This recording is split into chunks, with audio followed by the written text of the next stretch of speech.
मोती मुक्ता दर्शत नाही, ये जग है सब अंदरे। दिखत के तो नैन चश्म, इनको फेरा मोतिया बंदरे। है जिनका सफेद मोतिया बंद हो जाता है आंखों में,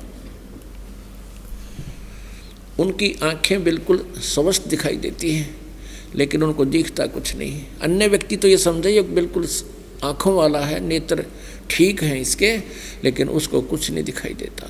ऐसे ही हमें विद्वान दिखाई देते थे, लेकिन ये ज्ञान नेत्रहीन प्राणी थे। ऋषि, महर्षि, ब्रह्मा, विष्णु, महेश, दुर्गा तक भी ये ज्ञान नेत्रहीन थे, इनको कोई अध्यात्म ज्ञान नहीं था। पुण्यात्माओं, ये शब्द जो दास आज कह रहा है, सभ्य समाज है, शिक्षित मानव है, तो ये आपके गले उतर रहा है, क्योंकि आपको दास प्रमाण दे रहा है। और आज से 600 वर्ष पहले परमात्मा ने यही वर्ड बोले थे जो दास बोल रहा है, उनका बताया हुआ ज्ञान। तो उस समय तो पेटन के काम तो थे ही थे, पर मालिक रुके क्यों करे, वो कैसे चुप रहे।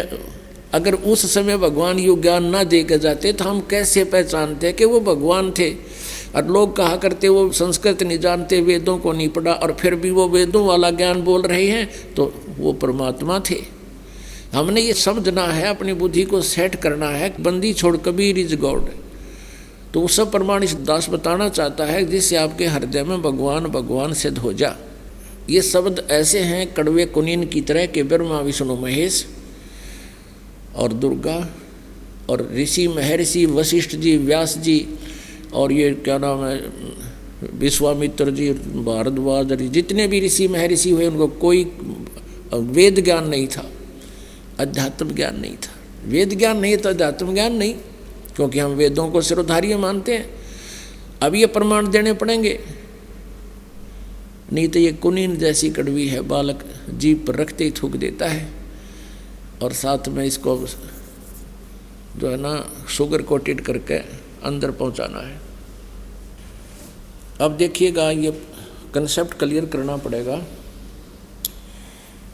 कि ब्रह्मा विष्णु जी को भी कोई ज्ञान नहीं था, अध्यात्म ज्ञान नहीं था, और सतयुग के ब्राह्मणों को भी अध्यात्म ज्ञान, वेद ज्ञान नहीं था। और परमात्मा 600 वर्ष पहले कहा करते थे, मोती मुक्ता दर्शत नाही, ये जग है सब अंदरे। दिखत के तो नैन चश्म, इनका फेरा मोतिया बंदरे। ये दिखे विद्वान, और ये हैं मोतियाबिंद, ज्ञान नेत्रहीन, तत्व ज्ञानहीन, ये वेद ज्ञानहीन प्राणी है। ऋषि, महर्षि, ब्रह्मा, विष्णु, महेश तक। अब परमात्मा जो कहा करते, आज ये सदग्रंथ भी वही बता रहे हैं। देखिएगा, श्रीमद् देवी भागवत यानी शक्ति पुराण, दुर्गा पुराण, गीता प्रेस गोरखपुर से प्रकाशित है। इसके कौन है संपादक? संपादक है हनुमान प्रसाद पोदार, चिमनलाल गोस्वामी। प्रकाशक एवं मुद्रक हैं गीता प्रेस गोरखपुर, गोविंद भवन कार्यालय, कोलकाता का संस्थान है। ये इनके फैक्स और फ़ोन नंबर है। ये देखिएगा, इस पवित्र पुराण के पहले स्कंद में श्रीमद् देवी भागवत पृष्ठ नंबर 28 पर नारद जी और व्यास जी की गोष्ठी हो रही है। Vyas ji is the writer of 18 Purana, and ये चारों वेदों का, गीता जी का और इन 18 पुराणों का, श्री सुधा सागर का ये व्यास जी राइटर है, लेखक है। और ये नारद जी से वार्ता कर रहा है। नारद जी ने कहा, महाभाग व्यास जी, तुम इस विषय में जो पूछ रहे हो, ठीक यही प्रश्न मेरे पिताजी ने भगवान श्री हरि से किया था। नारद जी के पिताजी हैं ब्रह्मा जी। देवादि देव भगवान जगत के स्वामी हैं। लक्ष्मी जी उनकी सेवा में उपस्थित रहती हैं। दिव्य कौस्तुभमणि उनकी शोभा बढ़ाती है। वे शंख चक्र गदा लिए रहते हैं, पीताम्बर धारण करते हैं, 4 भुजाएं हैं। यानी पूरी डेफिनेशन बता दी। विष्णु जी हैं, वे चराचर जगत के आश्रयदाता हैं, जगत गुरु एवं देवताओं के भी देवता हैं। ऐसे जगत प्रभु भगवान श्री हरि महान तप कर रहे थे। विष्णु जी तपस्या कर रहे थे उनकी समाधि लगी थी। यह देखकर मेरे पिता ब्रह्मा जी को बड़ा आश्चर्य हुआ।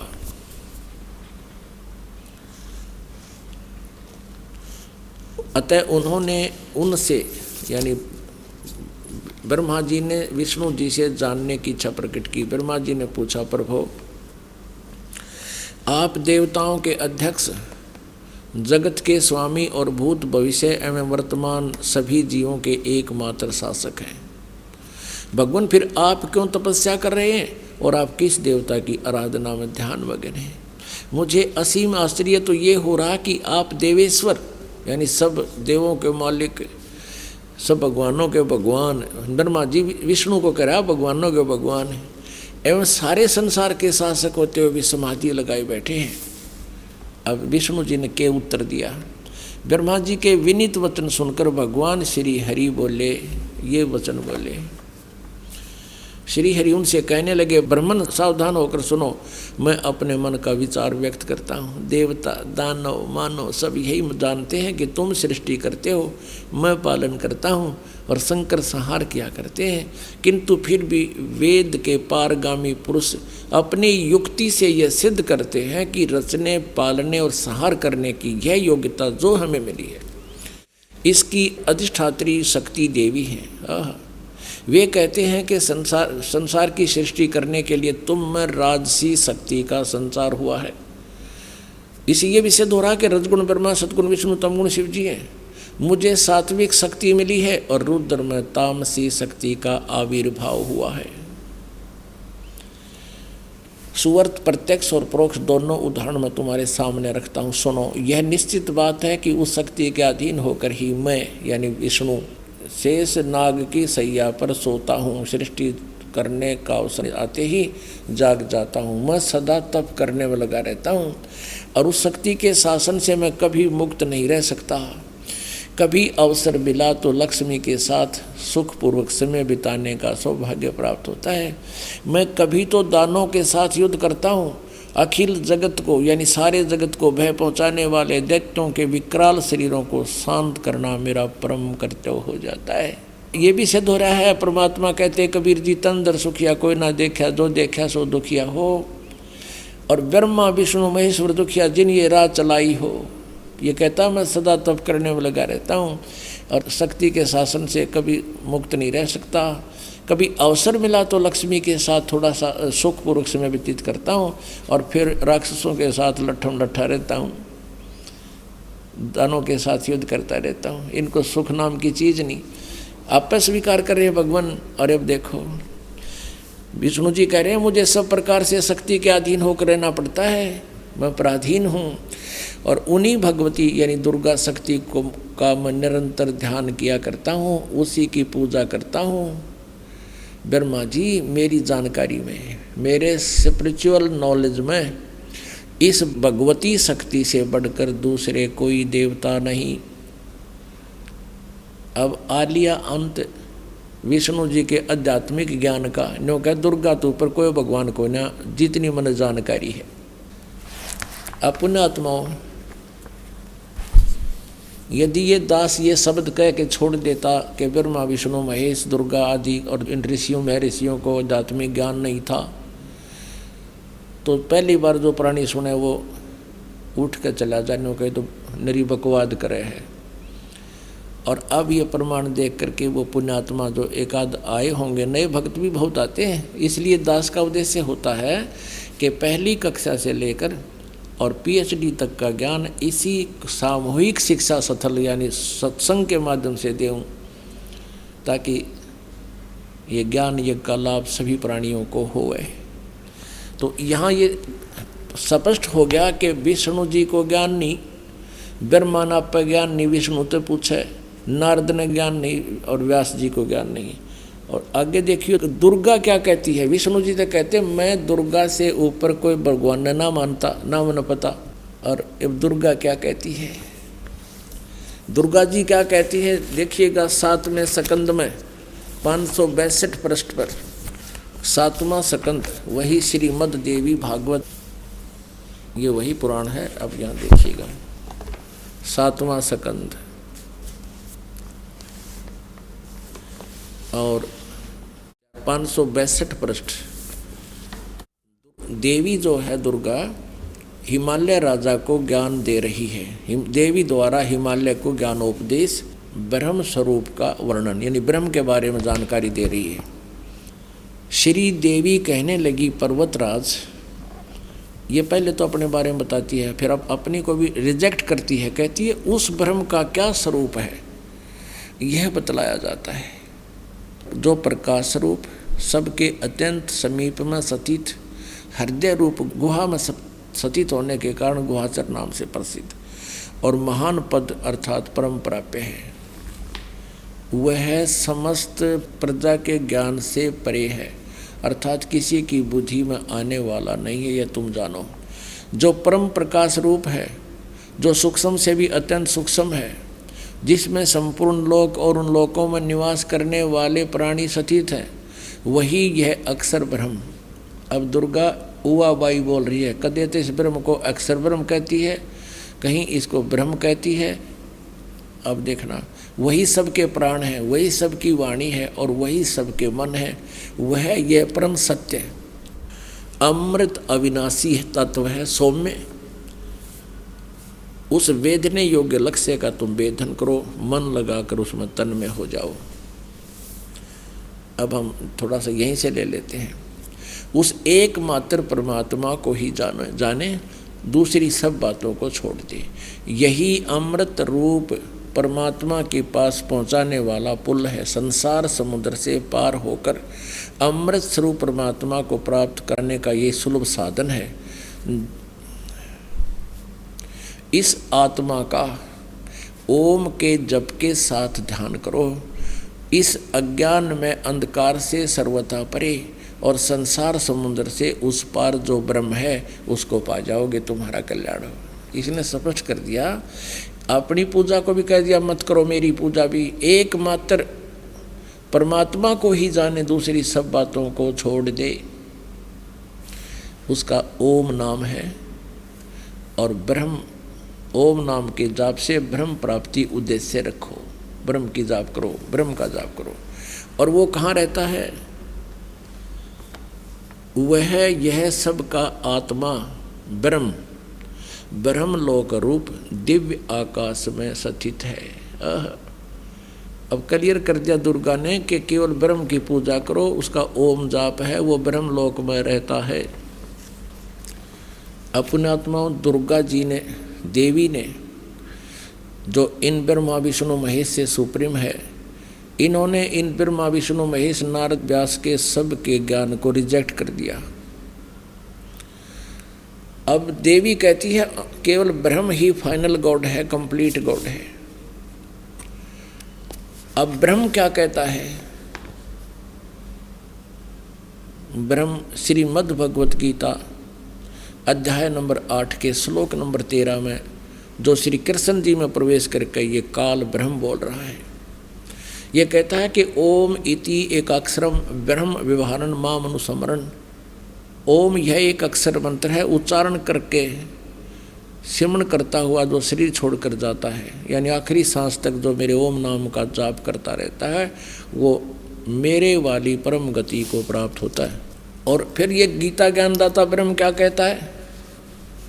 चौथे अध्याय के 5वें और 9वें श्लोक में, दूसरे अध्याय के 12वें श्लोक में श्रीमद् भगवत गीता में कहता, अर्जुन तेरे और मेरे बहुत जन्म हो चुके, तू पहले भी था, मैं भी था, ये राजा लोग भी थे, ये सैनिक भी थे, और ये ना सोच हम आगे ना जन्माएंगे। मेरे जन्म और कर्म अलौकिक हैं। तो पुण्यात्माओं, अब गीता ज्ञानदाता क्या कहता है?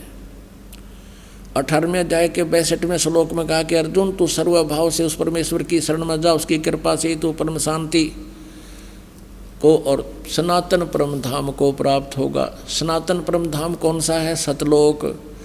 उसके बारे में 15वें अध्याय के 1 से लेकर 4 श्लोक में कहा है कि तत्वदर्शी संत ऐसा होगा जो सब उल्टे लटके संसार के सभी पार्ट्स बता देगा, उसके विभाग बता देगा।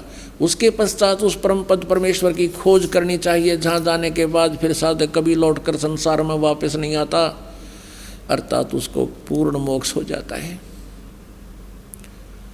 इससे सिद्ध है कि गीता ज्ञान दाता ब्रह्म से भी ऊपर कोई सुप्रीम पावर है और वो परम अक्षर ब्रह्म है। उसका अभी आपको उल्लेख बताया था 8वें अध्याय के प्रथम श्लोक में अर्जुन ने पूछा था कि 7वें अध्याय के 29वें श्लोक में जिस तत्ब्रह्म के बारे में आपने बताया वो किम तत्ब्रह्म, 8वें अध्याय के 3रे श्लोक में कहा कि वो परम अक्षर ब्रह्म है।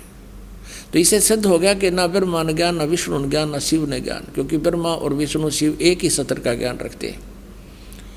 और ना दुर्गा को कंप्लीट ज्ञान, वो ब्रह्म को फाइनल बता रही है। और ब्रह्म कहता है मेरे और तेरे तो बहुत जन्म हो गए, जन्म मृत्यु सदा ये दुख बना रहेगा, परम शांति नहीं हो सकती। यदि तूने मेरी शरण में रहना है तो उठा लठ और कर युद्ध, ऐसा यहाँ करना ही पड़ेगा। और तुझे परम शांति चाहिए तो उस परमेश्वर की शरण में जा, ये फाइनल कर दिया। अब आपको दिखाते हैं कि सतयुग के ब्राह्मणों ने किसा वेद ज्ञान था। देखिएगा पुण्यात्माओं, सौभाग्य है आप जी का, आपको ये अमृत ज्ञान सुनने को मिल रहा है। सौभाग्य आपका, आपको ये अमृत ज्ञान सुनने को और देखने को मिल रहा है। ये छठा स्कंद संक्षिप्त देवी भागवत 414 पृष्ठ पे जन्मेजय ने पूछा, महाभाग किस युग में कैसा धर्म का स्वरूप है, इस संपूर्ण विषय को विशेष रूप से बताने की कृपा कीजिए। व्यास जी बोले, राजन यह निश्चय है कि सतयुग में ब्राह्मण वेद के पूर्ण विद्वान थे। देखिए व्यास जी कह रहे हैं कि सतयुग में ब्राह्मण वेद के पूर्ण विद्वान थे और उनके द्वारा निरंतर भगवती जगदम्बा यानी देवी का, दुर्गा की आराधना होती थी। भगवती का दर्शन करने के लिए उनका मन सदा ललायित रहता था। प्रत्येक गांव में शक्ति का मंदिर उद्घाटन हो, इस विषय की उनके मन में बड़ी उत्सुकता रहती थी। देवी की पूजा करा करते, वेद के विद्वान है तेरा गजब है। अरे नो कहे ये सतयुग में ये मंदिर का लठी न कटवाए नकली ब्राह्मणा ने, ये तो ये काम बिगाड़ रखा सारा, अपने स्वार्थ बस अपने चेले बिठा दिए, उन्हें पूजा लागी, इनकी मौज माच की। प्रत्येक गांव में शक्ति का मंदिर हो। अब यहाँ क्या बता, देखिए ये तो सतयुग के ब्राह्मणों की स्थिति, अब कलयुग के ब्राह्मणों की सती थी। और सुन लो इसी पवित्र पुराण में, धर्म की ये सती थी त्रेता में भी रही परंतु कुछ ह्रास हो गया था। सतयुग की जो सती थी वह द्वापर में विशेष रूप से कम हो गई थी। राजन उन प्राचीन युगों में यानी सतयुग त्रेता द्वापर में जो राक्षस समझे जाते थे वे कली में ब्राह्मण माने जाते हैं कलयुग में, क्योंकि अब के ब्राह्मण प्राय पाखंड करने में तत्पर रहते हैं। दूसरों को ठगना, झूठ बोलना और वैदिक धर्म कर्म से अलग रहना कलयुगी ब्राह्मणों का स्वाभाविक गुण बन गया है। पुण्यात्माओं, परमेश्वर ने 600 वर्ष पहले कहा था, वेद पढ़े पर वेद न जाने, ये बाँचे पुराण 18। और पत्थर को ये पत्ते खुआवे, भूल गए सिरजनहारा। वेद पढ़ने भेद नहीं जाने, अरे ये बाँचे पुराण 18। और कह का पता नहीं, लेकिन पुराणों में क्या लिखा हुआ है। ब्रह्मा जी अजरो अमर हैं, सर्वेश्वर हैं, महेश्वर हैं, इनकी कोई माता पिता नहीं, यही समृद्ध शक्ति है। और ये जन्मते मरते नहीं। और पुराणों में लिखा है ये जन्मते और मरते हैं, इनका तो जन्म और मृत्यु होती है। यही अपनी देवी पुराण आपको स्पष्ट करेगी। पुणात्माओं, जब तक हम अपने उन पवित्र सदग्रंथों से स्वयं परिचित नहीं होंगे तो हमारे अंदर जो जमा हुआ ये युगों युगों का लोक वेद या दंत कथा हटे नहीं। और इसके हटे बिना भगवान की रुचि बढ़े नहीं तो हमारी इन्हीं में आस्था पड़ी रहेगी। तो दास का उद्देश्य यही है कि आपको रूबरू करा दूं ताकि आप प्रत्यक्ष प्रमाण देखकर भगवान को पहचान सकें और ज्ञान समझ सकें। और ज्ञान समझ में आ गया फिर तो ये परमात्मा की महिमा बच्चा बच्चा गाया करेगा। और कोई भी नो कहेगा कबीर इज गॉड, अब तेनों का छोड़ किसने कबीर गॉड बना दिया, देख लो भाई, सुन लो, युग उस कबीर दानक न भगवान बतावे। यानी 1000 लाख करोड़ आदमी ये कहने वाले मिलेंगे। और फिर क्या होगा, एक भी विरोध करनिया नहीं होगा। वो न्यू कहेंगे कि हाँ भाई भगवान कबीर इज गॉड। भाई कबीर तो परमात्मा थे, यही पूर्ण ब्रह्म थे। तो उस स्थिति में आने के बाद फिर हम केवल आप जी को परमात्मा के वो ज्ञान महिमा कोड वर्डों में भी सुनावांगे तो भी समझ में आवेगी आपके, और आनंद और अधिक होगा। तो उसके लिए ये खेत तैयार किया जा रहा है, ये फील्ड तैयार किया जा रहा है, सदग्रंथों को रूबरू किया जा रहा है। और जैसे बच्चा स्कूल जाता है और वहाँ 6 घंटे 7 घंटे तक वो क्लास में गर्मी सर्दी सब कुछ सहन करता हुआ और ज्ञान ग्रहण करता है, और लगभग 1 वर्ष में जाकर वो एक कक्षा को उत्तीर्ण करने योग्य होता है,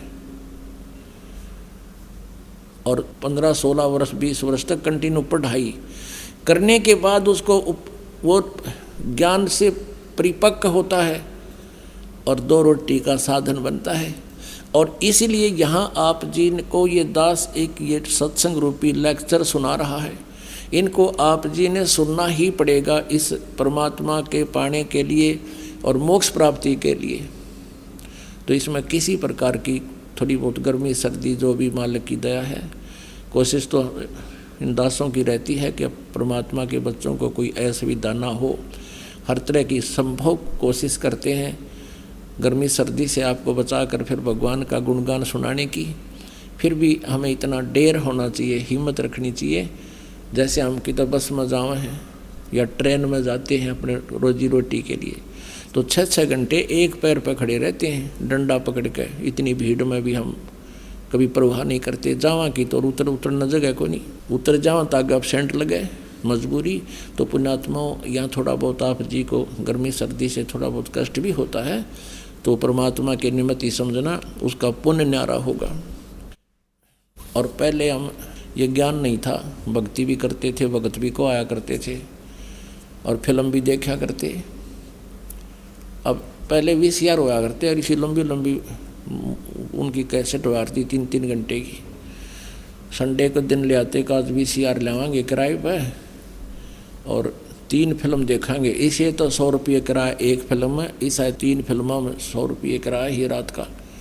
तो 3 यानी 9 घंटे की फिल्म सांझ ने 7 बजे शुरू कर देते और तड़के 7 बजे ताई चाय बनवाए जाते, पिए जाते, न्यू आँख पाड़े देखे जाते, लेना न देना कुछ भी कोई ना। और यहाँ परमात्मा के लिए जितना भी समय आपको मिलता है, सौभाग्य आपका ये सत्कर्म लेना, ये बार बार दाव नहीं लगा करता। इसे अमृत ज्ञान को सुनने का, ये दंत कथा सुनते सुनते हम बहरे हो गए, भगवान की भक्ति करते करते हम थक लिए और कोई लाभ मिला नहीं, क्योंकि वो भगवान नहीं मिला जो लाभ दिया करता है, वो परमात्मा का हमें ज्ञान ही नहीं था। परमेश्वर क्या बताया करते, चारों युग में मेरे संत पुकारे और कूक कहा हम हेल रे, हीरे माणिक मोती बरसे ये जग चुगता डेल रे। ओए होए, जैसे ऋग्वेद मंडल नंबर 9 सूक्त नंबर 86 मंत्र नंबर 26 और 27, ऋग्वेद मंडल नंबर 9 सूक्त नंबर 82 मंत्र 1, 2, 3, ऋग्वेद मंडल नंबर 9 सूक्त 82 मंत्र 1, और भी अनेक स्थानों पर ऋग्वेद मंडल नंबर 9 सूक्त 96 के मंत्र 16 से 20 तक ये स्पष्ट किया है कि वो परमात्मा सतलोक से गति करके आता है, वो कबीर देव है, कबीर साहब, और अपनी अच्छी आत्माओं को मिलता है।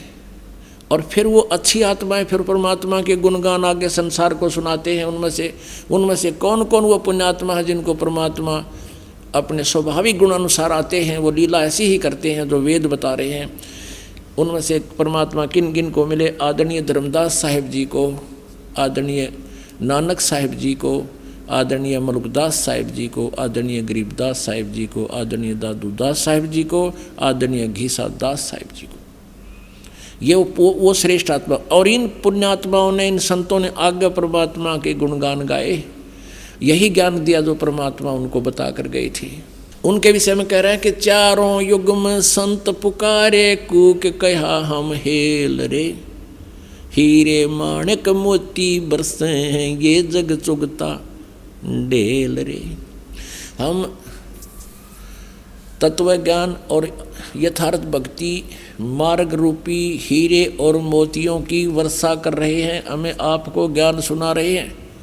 और ये हमारे ज्ञान को ना सुनकर, इन हीरे मोतियों को ना पहचान कर, या अर्थात यथार्थ भक्ति मार्ग को ना जानकर, आन उपासना रूपी शास्त्र विधि त्याग कर मनमाना आचरण रूपी ये कंकर पत्थर डले इकट्ठे कर रहे हैं, कंकरों को इकट्ठा कर रहे हैं। झोली भर रखी है कि मैं लाल ले रहा हूँ, ये मैंने लाल ले रखे हैं, परमात्मा कहते हैं इन लालों की परख होगी धर्मराज के दरबार में। फिर रोग टक्कर मार के ये संसार समझदा नाई कहंदा श्याम दोपहरे नू गरीबदास ये वक्त जात है रोगे इस पैरे नू। परमात्मा कहते हैं हमरा ज्ञान किने ना सुनिया, अरे ये पर भी लेन जात है दुनिया। वहाँ धक्के खान जाती रथ पे हैं, आज बेला कुंभ का मेला है पर भी लगेगी सुबह 3 बजे। वहाँ देख दुनिया का कठ जो कह हमरा ज्ञान किने ना सुनिया, ये पर भी लेन जात है दुनिया। कहाँ कहाँ भटक रही है बोली आत्मा। मैं रोवत हूँ सृष्टि को या सृष्टि रोवे मोहे। गरीब दास कबीर साहब कहते हैं इस वियोग को हो समझ ना सकता कोई। आप तो मुझे ढूंढ रहे हो, कबीर भगवान कह रहे हैं, और मैं तुम्हें रो रहा हूँ कि मैं तुम्हारा पिता हूँ, तुम्हारे लिए भटक रहा हूँ, तुम कितने कष्ट उठा रहे हो, तुम मेरी शरण में आ जाओ, तुम्हें यहाँ भी सुख दूंगा। और यहाँ तो इस काल के लोक में तुम्हें भाग्य से अधिक कोई नहीं दे सकता, वो मैं दूंगा, जो आवश्यक होगी वही दूंगा। और तुम बालक हो, अननेसेसरी डिमांड करोगे वह नहीं दूंगा, जो तुम्हारे भक्ति में बाधा करे वो नहीं दूंगा। क्योंकि हमारा उद्देश्य आपको काल के जाल से छुटा कर सतलोक ले जाना है। और सतलोक में जाने के बाद आपका ऐसे ही जन्म होगा, एक बार ऐसा ही होगा, फिर कभी मृत्यु नहीं होगी। आपका वहाँ परिवार होगा, आप वहाँ से आए हो, आपके वहाँ पूरी व्यवस्था, पूरे महल मकान एज इट इज है, क्योंकि वो मकान कभी डिस्ट्रॉय नहीं होते, नाश नहीं होते, बहुत सुंदर मटेरियल है। और वहाँ जाकर आप सदा रहोगे। हम अपनी गलती से उस परम पिता के दरबार के भरे थाली का ठोकर मार के आए हैं, इस काल के जाल में फंस गए। हमने यूँ प्यारा लगा इसकी एक्टिंग देख के, यूँ तपस्या कर रहा था वहाँ पर, और हम अपने भगवान को भूलकर इस काल के को अपना मान बैठे। आज इस काल ने हमारे साथ के जुल्म कर रखे हैं। अब आपको हमें ये लोक वेद सुना करते थे, ये अपने सदग्रंथों से भी परिचित नहीं थे। ये ब्राह्मण गुरु ऋषि महर्षि इन पुराणों से भी परिचित नहीं थे। और ब्रह्मा विष्णु महेश को अजरो अमर सर्वेश्वर महेश्वर, इनके कोई माता पिता नहीं, इनका जन्म मृत्यु नहीं होता, ऐसे कहा करते थे। ये लोक वेदता दंत कथा थी, और इनके जीवनी में लिखा है कि ये तो नासवान है, इनकी जन्म मृत्यु होती है, दुर्गा इनकी माता है, और ये ब्रह्म इनका पिता है ज्योतिनंद। ये देखिएगा जीवनी, ब्रह्मा विष्णु महेश की जीवनी। ये वही देवी भागवत गीता प्रेस गोरखपुर से प्रकाशित, संपादक हनुमान प्रसाद पोदार, चिमनलाल गोस्वामी। और देखना इस पे 123 पृष्ठ पे, तीसरा स्कंद 123 पृष्ठ पे विष्णु जी अपनी माता दुर्गा की महिमा गा रहे हैं और अपनी सतीथि बता रहे हैं। तुम शुद्ध स्वरूपा हो, ये सारा संसार तुम्ही से उद्भासित हो रहा है। मैं ब्रह्मा विष्णु, मैं माने विष्णु, ब्रह्मा और शंकर, हम सभी तुम्हारी कृपा से विद्यमान हैं। हमारा आविर्भाव मन जन्म, तिरोभाव मन मृत्यु हुआ करता है। केवल तुम ही नित हो, जगत जननी हो, प्रकृति और सनातनी देवी हो। ये प्रकृति शब्द भी याद रखना, आपका गीता जी में काम आएगा, जब 14वें अध्याय में दास आपको बताएगा कि प्रकृति से उत्पन्न तीनों गुण, रजगुण ब्रह्मा, सतगुण विष्णु, तम गुण शिव जी, ये जीव को कर्मानुसार फंसाए रखते हैं। प्रकृति माने दुर्गा, 14वें अध्याय के 3, 4, 5 श्लोक में लिखा है कि प्रकृति मेरी पत्नी है, मैं पति हूँ इसका, इसके पेट में जीव स्थापित करता हूँ, जिससे सब जीवों की उत्पत्ति होती है। विष्णु जी कह रहे हैं कि मैं ब्रह्मा और शंकर, हम सभी तुम्हारी कृपा से विद्यमान है। हमारा आविर्भाव मन जन्म, तिरोभाव मन मृत्यु हुआ करता है। केवल तुम ही नित हो, जगत जननी हो, प्रकृति और सनातनी देवी हो। इसी का समर्थन भगवान शंकर कहते हैं। भगवान शंकर बोले, देवी यदि महाभाग विष्णु तुम्ही से प्रकट हुए हैं यानी उत्पन्न हुए हैं, तो उनके बाद उत्पन्न होने वाले ब्रह्मा भी तुम्हारे ही बालक हुए। फिर मैं तुमको लीला करने वाला शंकर क्या तुम्हारी संतान नहीं हुआ? इति सिद्धम के ब्रह्मा विष्णु महेश नासवान हैं, दुर्गा इनकी माता है। मुझे भी उत्पन्न करने वाली तुम ही हो शिवे। संपूर्ण संसार की सृष्टि करने में तुम बड़ी चतुर हो। इस संसार की सृष्टि, स्थिति और संहार में तुम्हारे गुण सदा समर्थ हैं।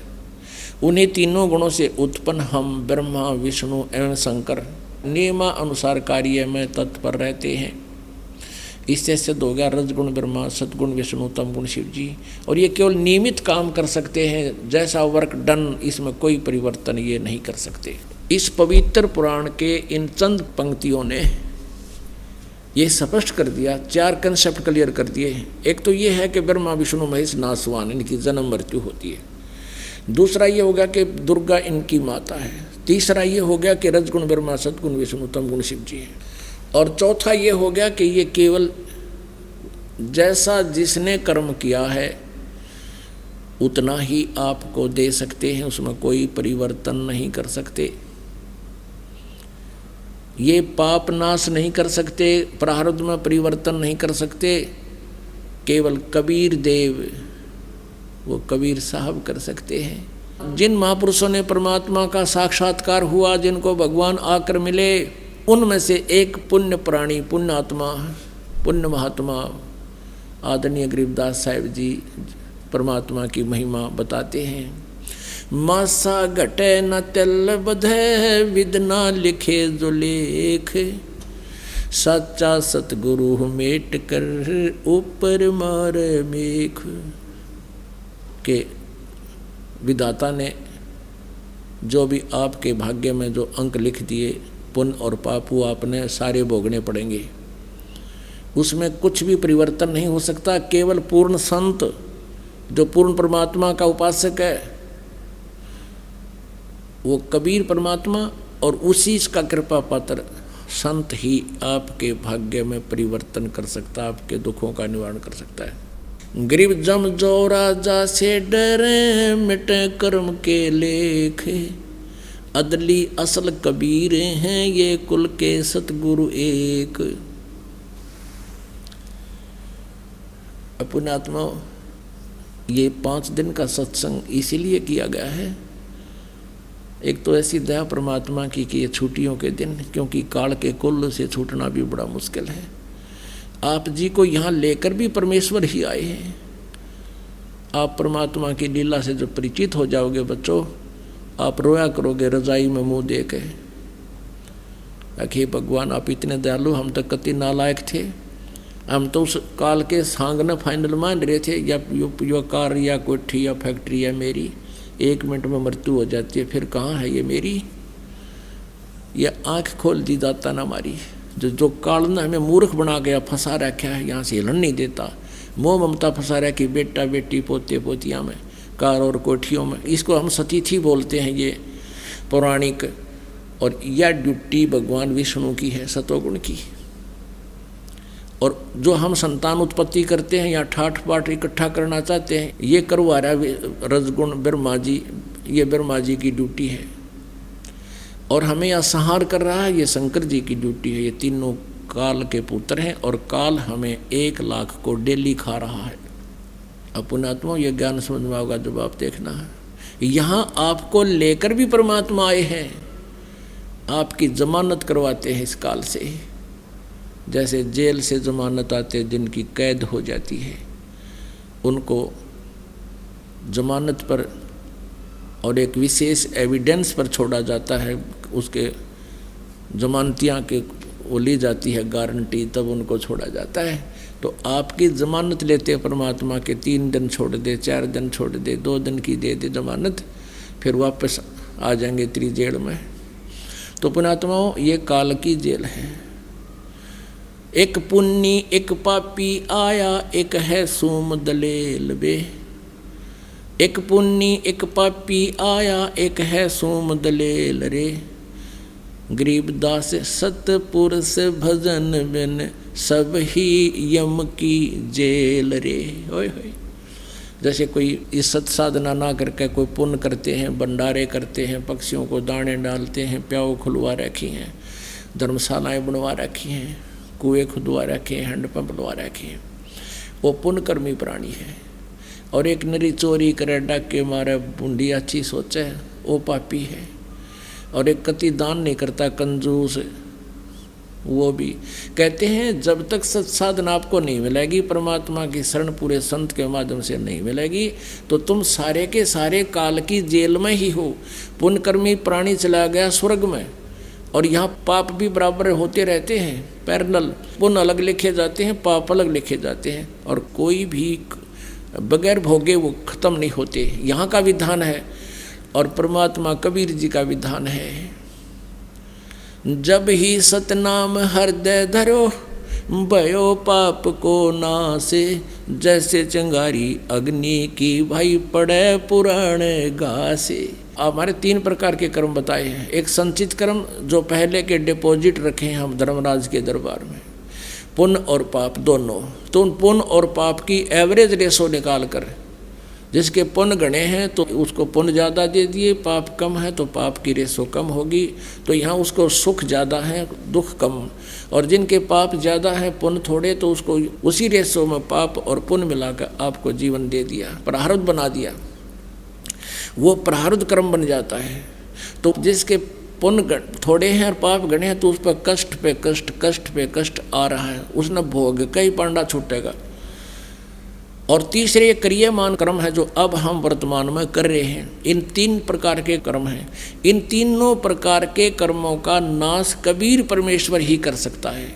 अब संचित कर्मों के बारे में परमात्मा क्या कहते हैं, और इन सभी पापों के बारे में, कि जब ही सतनाम, ये सच्चा नाम हृदय में धराई। सतनाम कोई जाप नहीं है, ये 2 अक्षर का जाप है जो आपको दिया जाता है, जिसमें एक ओम मंत्र है। जब ही सतनाम हृदय धरो, भयो पाप को नाश, और मानो चिंगारी अग्नि की भाई पड़े पुराने घास। जैसे बहुत बड़ा ढेर से लाखों टन पड़ा हो फूस घास, और वो काम का जगह घेर रखा है उसने, तो उसमें एक माचिस की सीख जलाकर उसमें लगा दे, सारे न फूक के और सफा कर देगा। और फिर चलेगी तेज हवा, इधर उधर उसे राख न फेंक के खेतों में, और वहाँ साफ कर देगा। तो ऐसे ही परमात्मा का सच्चा नाम आपके हृदय में धरा जाएगा। केवल औपचारिकता से नाम लेने से नहीं, सच्चा समर्पण हो, आन उपासना करे नहीं, मर्यादा में रहे वो प्राणी, तो फिर उसके पापों को ऐसे फूंक देगा भगवान, जैसे वो लाखों टन, यानी वो संचित कर्म जो धरे थे, ऐसे आग लगा देगा उसमें। तो यहाँ कहते हैं, मासा घटे ना तिल बधाए, विधना लिखे जो लेख, सच्चा सतगुर मेट कर ऊपर मारा मेघ। गरीबदास जी कहते हैं, जम जो राजा से डरे, जम माने काल, जोरा माने मौत, जम जो राजा से डरे, मिटे कर्म के लेख, अदली असल कबीर है। अदली माने न्याकारी, असली न्याकारी कबीर परमेश्वर हैं। ये कुल के सतगुरु एक, ये कुल मालिक वही है, ये सतगुरु यही हैं। बाकी नकली भी अपने आप को सतगुरु कहने लगे, उनको ज्ञान कति नहीं था। तो पुण्यात्माओं, परमात्मा ही आपको यहाँ लेकर आए हैं, और सौभाग्य आपका जो यहाँ पहुँचे हो, परमात्मा के इस अमृत ज्ञान में आप गोते लगा रहे हो। ये ज्ञान रूपी गंगा यहाँ बहती है। अब आपको सुनाएंगे जैसा कल प्रसंग था, और वेद जिसकी गवाही देते हैं कि वो परमात्मा अच्छी आत्माओं को, श्रेष्ठ आत्माओं को, दृढ़ भक्तों को आकर मिलते हैं। और दृढ़ भक्त वो होते हैं जो एक बार ज्ञान समझ लें, फिर सारा विश्व एक तरफ और वो भगत एक तरफ, वो मान्य नहीं करता किसी की। जैसे प्रहलाद के मन में समझ में आ गई, ठीक मेरा पिताजी तो नींद में बोला है, नो कह मैं भगवान हूँ, मेरी पूजा करो। यूँ तो नींद में शनिपात के मरीज की तरह बांटा है। उसको पक्का ज्ञान हो गया था कि भगवान की पूजा से ही लाभ होगा। तो उसने सैकड़ों यातनाएं दी अपने पुत्र को, लेकिन प्रहलाद टस से मस नहीं हुआ। और पुण्यात्मा यही सची थी अब हुई, ये क्रोथा कांड हुआ। इसका कारण यही था कि नकली संतों, ऋषि, आचार्यों की दुकानें बंद होने के कागार पर आ गई। उनको ये डर था कि कहीं जनता को पता ना लग जाए सच्चाई का, और तुम्हें थूकें धक्कारें। अगर तुम इसे आचार्य थे, तुमने कह का भी नहीं पता कहाँ के गुरु थे। उन्होंने राजा और प्रजा को भ्रमित करके कितना जुल्म ढा दिया, कितनी झूठ बोल दी कितनी बकवाद कह दी कि वहाँ ऐसा होता है ऐसा होता है। लेकिन आप जी प्रहलाद के रोल पर थे। आपने उस समाज और उस झूठे आचार्यों की और इस झूठे मीडिया की कतई नहीं सुनी। आप टस से मस नहीं हो सके आपने प्रहलाद वाला रोल किया है। नहीं इतनी बूंदी सुनकर तो घर के भी दूर भाग जाए जो हमारे बारे में अफवाहें फैलाई। तो पुण्यात्माओं, यह परीक्षा थी परमात्मा की कि मेरे बच्चे मुझे कितना पहचान सके हैं। क्योंकि 1994 से लेकर 2006 में युकांड हुआ था। 1994 से लेकर 2006 तक 12 वर्ष लगभग हो गए। इन 12 वर्षों के अंदर परमात्मा ने ये देखना था कि ये बच्चे मुझे कितना पहचान चुके हैं। क्योंकि आज से 600 वर्ष पहले परमात्मा ने एक परीक्षा की थी। एक वैश्या को, सुप्रसिद्ध वैश्या को हाथी पर बैठा के और हाथ में गंगा जल लेकर बोतल में और मुंह का लगा के और उस वैश्या को हाथी पर बैठा के पूरे बाजार में घूम गए। जब 64 लाख शेष हो गए थे परमात्मा के, तो परमेश्वर कबीर जी ने देखना चाहा था कि ये मुझसे कुछ परिचित भी हैं या सुख ही नहीं मिल रहे हैं इसलिए मुझे भगवान मान रहे हैं। तो उसमें क्या हुआ कि सभी के सभी इस लीला को देखकर 64 लाख के 64 लाख भगवान से विमुख हो गए। लोक वेद सुन के दुनिया कहने लगी, देख थारे गुरु जी ने कितने निकम्मे हैं, ये कैसा जुल्म कर रहे हैं, सरेआम वैश्यावर्ती कर रहे हैं, शराब पी रहे हैं, वैश्या को साथ लिए। अब वो मूर्ख थे। परमात्मा कहा करते रहे, निकम्म्यों, जब तुम्हें सुख होते थे, थारे दुख दूर होते थे, तुम्हारी जुबान का थूक सूख जाता था। मेरी महिमा गाते गाते जनता के सामने भगवान आए हैं, हम ऐसे दुखी थे, सुखी कर दिए। और आज मैं इतना गंदा हो गया कि शराब भी पीऊँ और वैश्यावर्ती भी करूँ, तुम्हारी इतनी बुद्धि भी काम नहीं करी, जाओ पड़ो बाढ़ में। यही देखना चाहो थे परमात्मा। तो पुण्यात्माओं, आज उससे भी बुरे आरोप हम पर लगाए, लेकिन मेरे बच्चा एक भी टस से मस नहीं हुआ, क्योंकि ये परिचित हो चुके थे भगवान से। तो इस शिक्षा का हमें ये लाभ हुआ है कि हम भगवान को पहचान रहे हैं। यह परीक्षा थी। और अब देखना ये विस्तार कितनी स्पीड से विश्व में जाएगा। हमारा उद्देश्य है कि सब मानव समाज इस तत्वज्ञान से परिचित हो, और जिससे ये माया की दौड़, माया की हाहाकार मच रही है, इसके पाने के लिए ना भाई देखता, ना बेटा देखता, ना माँ, ना कुछ। भाई बहन का आपस में रोज़ लड़ाई रहती है, झगड़े बढ़ गए हैं, पैसा कमाने के लिए रिश्वत है। तेरा गजब हो। समाचार पत्रों में सुनते हैं, राजा लोग रिश्वत लेते हैं, जज लोग रिश्वत लेते हैं। आग लगी फिर रह गया कि इस पृथ्वी पर फिर कौन जीव बचेगा। पुण्यात्माओं, कितने तक कानून बना लियो ये सरकारें, कति कोई लाभ नहीं होगा। इस अध्यात्म ज्ञान से जीव को हेट हो जाएगी इन गंदे कर्मों से। उसको पता लग जाएगा कि कहाँ रखूँगा इस धन को, कि आग लाऊंगा, ये पाप मेरे साथ रहेंगे और माया मेरे साथ रहेगी नहीं। तो इस आधार से पूरे विश्व में शांति होगी। हम भगवान की भक्ति में बहुत समय लगा सका करेंगे। अब तो दिन रात माया जोड़न की तगड़मबाजी फार्मूले याद रखें हम, कैसे धन जुड़े। और धन वही मिलना जितना भाग्य में, उससे अधिक मिल नहीं सकता। और परमात्मा कबीर जी की शरण में आने के बाद आपके भाग्य में ना होगा तो भी देगा। अब परमात्मा कबीर जी कहते हैं, जय तन राजपाट भी चाहिए, हमारा धर ले ध्यान। जैसे अभी कथा सुनाएंगे, क्योंकि 5 दिन के सत्संग का यही लाभ है। हम सारी कथाएं को, सारी तो नहीं कह सकते, परमात्मा का एक अंश, आंशिक महिमा आपको 5 दिन में सुना पाएंगे। अगर 6 महीने लगातार ये सत्संग सुने चले ऐसे, तब भी शायद परमात्मा की संपूर्ण महिमा हम नहीं बता पाएंगे। लेकिन इतना अवश्य आपको बता देंगे जिससे आप मार ना खाओगे, आपका काम चल जाएगा। जैसे मोटरसाइकिल खरीद ली बच्चे ने, उसको चलाना सीख लिया, किक मारनी सीख ली, उसका जो है चाबी लानी सीख ली और गेयर लाने सीख लिए और चलानी शुरू होगी। अब उसको इतने ही ज्ञान की ज़रूरत थी, ज़्यादा की आवश्यकता भी नहीं। कितना खराब हो जाए तो पलक साफ कर ले, इतना भी ज्ञान होना चाहिए। और फिर भी कोई डिफेक्ट उसमें आ जाता है तो मिस्त्री होते हैं वहाँ ले जानी चाहिए।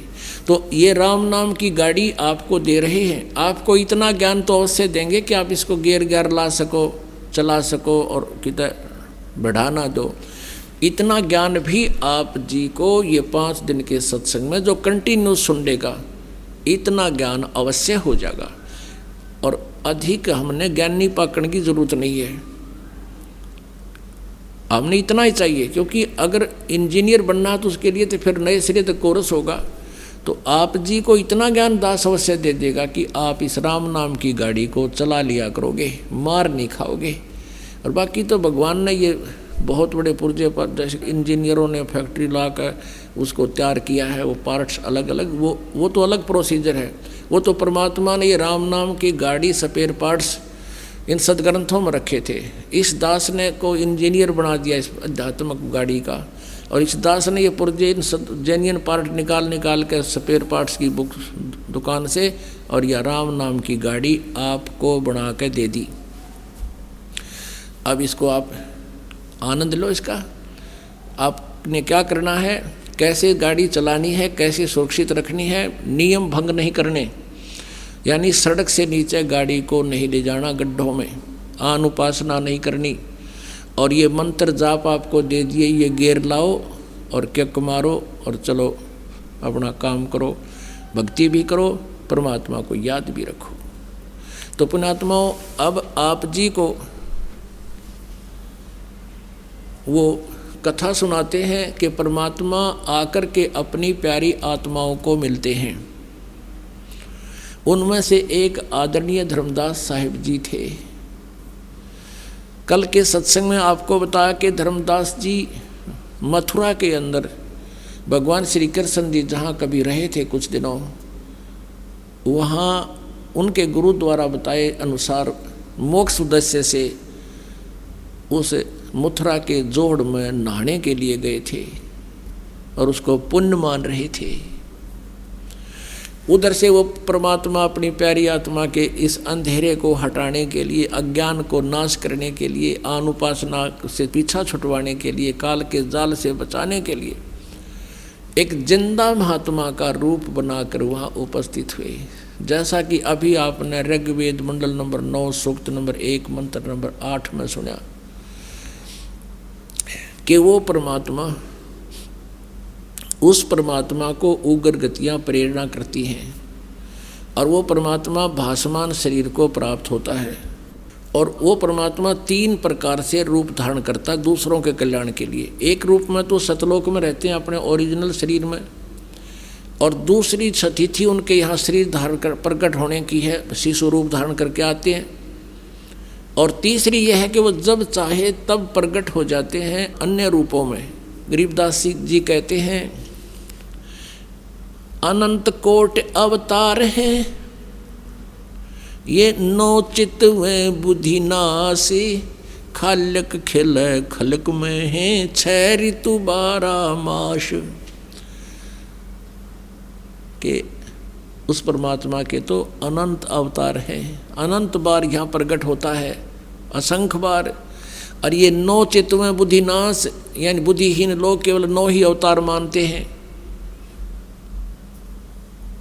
और वो खलक खेल खलक में, ये इन 9 अवतारों को ही भगवान मान रहे हैं। उस परमात्मा के जो अनंत अवतार हैं और वो खलक खेल खलक में 6 ऋतु 12 मास। और भगवान क्या बताते हैं, जहाँ जन की महिमा सुनो ता मैं गमन करंत, वो तो नगर निश्चिंत बसो जहाँ मेरे प्यारे संत। अब जो वेद बताते हैं वो परमात्मा गति करके आता है और हमारे आध्यात्मिक यज्ञ में आता है, आध्यात्मिक अनुष्ठानों में भी वो गुप्त रूप में रहता है और अच्छी आत्माओं को आकर मिलता है। और वो परमात्मा स्वयं भी कहते हैं, जहाँ जन से महिमा सुनो, जहाँ मेरी महिमा चलती है, जहाँ मेरा ज्ञान प्रचार होता है, तहाँ मैं गमन करंत, वहाँ मैं पहुँच जाता हूँ एक पल में। पहुँचूँगा क्षण एक में, जन अपने के काज, हिरण्यकशिपु जो मार दूँ और नरसिंह धर लूँ साज। तो यहाँ परमात्मा कहते हैं, जहाँ जन से महिमा सुनो तहाँ मैं गमन करंत, वहाँ पहुँच जाता हूँ गति करके। और वो तो नगर निश्चिंत रहो जहाँ मेरे प्यारे संत है, जहाँ मेरी प्यारी आत्मा है, कहते हैं उस नगरों को भी हानि नहीं होने दूंगा। पवित्र बाइबल में लिखा है, एक जगह कहते हैं एक व्यक्ति के पास भगवान पहुंच गए और उन्होंने कहा कि ऐसे ऐसे उस नगर में बहुत हाहाकार मच रही है और लोग अन्यायी हो गए हैं, उस नगर को मैं नाश करूंगा। तो उस भगत ने पूछा कि प्रभु यदि उस नगर में आपके 10 भगत होंगे, क्या तुम फिर भी उनको नाश कर दोगे? कि नहीं, यदि मेरे 10 भगत भी होंगे तो भी उस नगर को मैं नाश नहीं करूँगा। फिर पूछा कि वहाँ आपके यदि 2 भक्त होंगे तो भी नाश कर दोगे? कि नहीं, मेरा 1 भक्त भी होगा तो भी मैं उस नगर का नाश नहीं करूँगा। तो पुण्यात्माओं, यहाँ वही परमात्मा कहते हैं, जहाँ जन की महिमा सुनो तहाँ मैं गमन करंत, और वो तो नगर निश्चिंत रहो जहाँ मेरे प्यारे संत। अब पुण्यात्माओं, एक भगत के कारण भी एक नगरी बसी रहती है, तो वो कितने निकम्मे आदमी हैं। तो इसलिए कहते हैं संत ना होते जगत में तो जल मरता संसार। तो परमात्मा हर युग में रहते हैं, हर पल में रहते हैं, लेकिन वो उस समय उनका जो सतीथि होती है वो गुप्त रहते हैं, उनको कोई पहचान नहीं सकता। ना तो आग ला दे काल यहाँ पे, वो परमात्मा इस जो है जलते हुए काल के लोक में बर्फ़ का काम करते हैं यहाँ। और परमेश्वर ने प्रत्येक ब्रह्मांड में अपना एक गुप्त स्थान बना रखा है, जैसे राजदूत भवन होता है, और वहाँ रहने से भी हमें बहुत राहत यहाँ मिल रही है।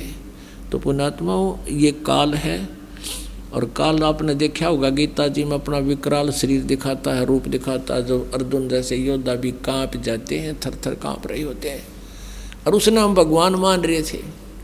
तो पुण्यात्माओं, उन पुण्यात्माओं में से जिनको परमात्मा आकर मिलते हैं, एक आदरणीय धर्मदास जी हैं, और जिनके बारे में आपको बताया कि वो अपने उस काल के दूत रूपदास नामक गुरु जी से प्राप्त दीक्षा के आधार से मोक्ष प्राप्ति के लिए मथुरा में पहुंच गए थे।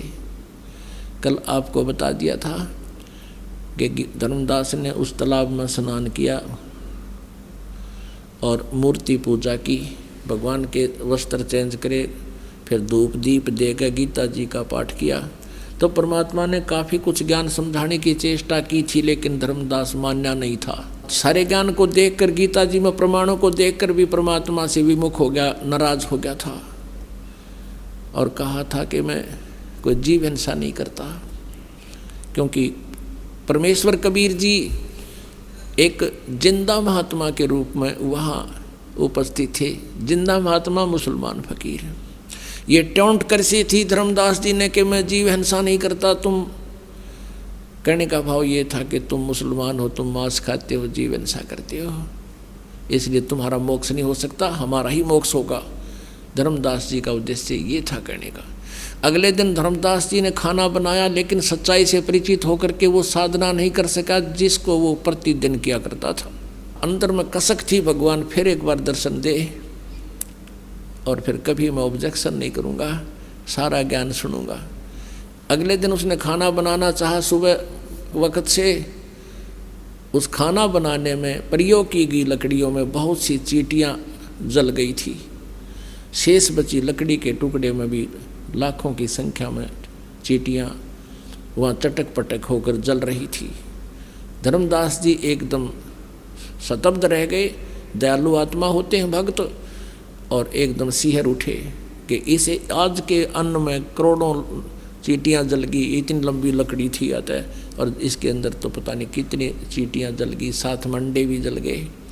इस भोजन को मैं नहीं खाऊंगा, आज प्रायश्चित करूंगा। और इसका उसने अपने आप एक विकल्प ढूंढा, इसका एक प्रायश्चित का तरीका ढूंढा कि इस भोजन को किसी संत ने खिला दूंगा, मैं आज उपवास रख लूँगा, मेरे ये पाप कट जाएंगे, आज जो पाप नहीं लगेंगे चींटी मरने के। ऐसा ही इसी उद्देश्य से सारे भोजन को लेकर के संत की खोज में निकले। अब परमात्मा कहते हैं आप आरती आप पे साजे, आप पे किंगर, आप पे बाजे। अपने आप परमात्मा ने एक हिंदू साधु का रूप बनाया और एक वृक्ष के नीचे विराजमान हुए थे। धर्मदास जी ने कहा, भगवान साधु जी भोजन पालो, भूख लगी होगी। परमात्मा ने कहा, हाँ धर्मदास मुझे भूख लगी है। अब धर्मदास कहा, तब उसने ध्यान से देखा कि आदमी मुझे कैसे जानता है। फिर सोचा कि मैं बहुत धर्म भंडारे करता हूँ, साधु संत आते हैं, जानता होगा। भोजन रख दिया। परमात्मा के पास एक लोटा पानी का भरा रखा था, कबीर जी के पास। उसमें से जल उठाया और मंत्र बोले और सभी रोटियों पर छिड़क दिया, सब्जी पर छींटे मार दिए। एक मंत्र बुदबुदाया, सारी भात और सारी सब्जी और रोटियां की चींटी बन गई, सारी थाली काली होगी। झुंड के झुंड चींटियों के बंडे मुंह में लेकर बाहर निकलने लगे थाली से। तब परमात्मा उसी जिंदा महात्मा के रूप में हो गए, जिस रूप में पहले दिन वार्ता हुई थी धर्मदास जी के साथ। और कहा, धर्मदास तेरे तक कसाई भी अच्छा, तू ये करा था हम जीव निशानी करते तो कसाई भी कम तेरे तक है। आज इतने पाप करके तू मेरे को खिलाने आया था।